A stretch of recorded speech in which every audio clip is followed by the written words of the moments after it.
Halo teman-teman, Assalamualaikum warahmatullahi wabarakatuh. Perkenalkan, nama saya Nurwinda Hasdi dari PGSD 6A.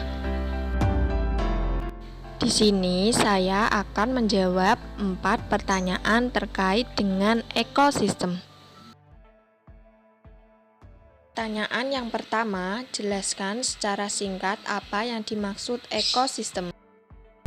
Ekosistem adalah sistem ekologi yang menggambarkan adanya hubungan timbal balik yang saling berkaitan antara bermacam-macam spesies dalam satu lingkungan. Jadi, apa yang dinamakan ekosistem itu, di dalamnya terdapat berbagai macam spesies yang hidup dalam satu lingkungan. Spesies tersebut saling bergantung satu sama lain dan saling membutuhkan satu sama lain. Pertanyaan yang kedua, jelaskan tentang daya dukung ekosistem. Daya dukung ekosistem. Yang pertama, ekosistem memiliki batas maksimum untuk eksploitasi. Artinya di sini manusia memiliki batas untuk mengeksploitasi suatu ekosistem supaya ekosistem tersebut tetap terjaga dengan baik.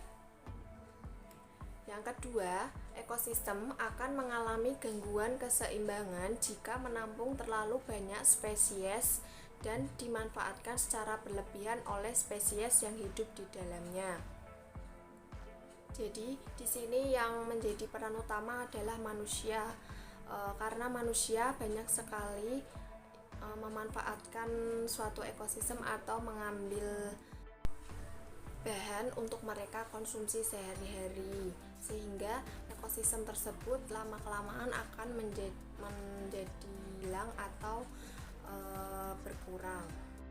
Pertanyaan yang ketiga, sebutkan 3 contoh tindakan yang dapat merusak ekosistem. Yang pertama, penggunaan plastik yang masih sering.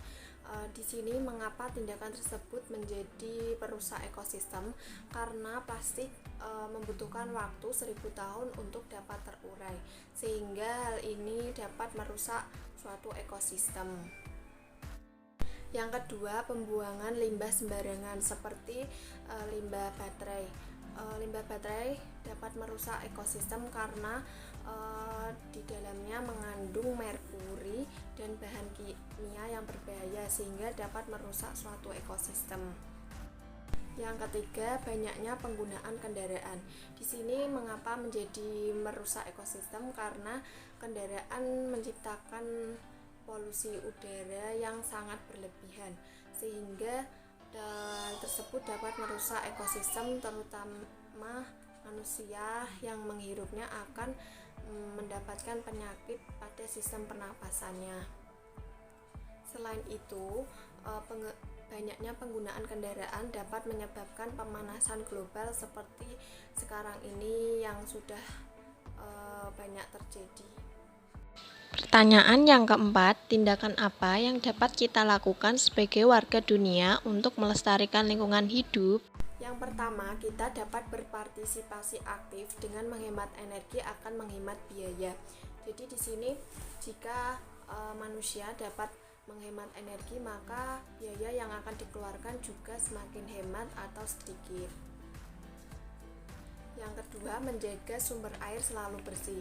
Jadi di sini kita sebagai manusia harus aktif untuk menjaga sumber air yang kita gunakan untuk kebutuhan sehari-hari. Hal yang dapat dilakukan adalah dengan menjaga sekitar lingkungan sumber air tersebut dari sampah atau bahan berbahaya lainnya atau limbah-limbah yang dibuang dengan sembarangan.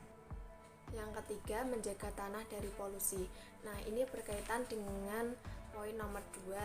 Kita sebagai manusia harus tetap menjaga kondisi tanah yang ada di lingkungan kita supaya kita tetap mendapatkan polusi udara yang segar untuk kita hirup sehari-hari, sehingga kita akan dijauhkan dari berbagai macam penyakit yang dapat menyerang kekebalan tubuh kita sendiri.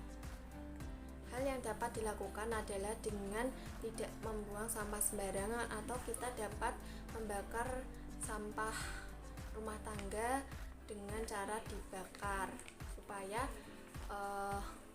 tanah tetap terjaga dengan baik dan bersih.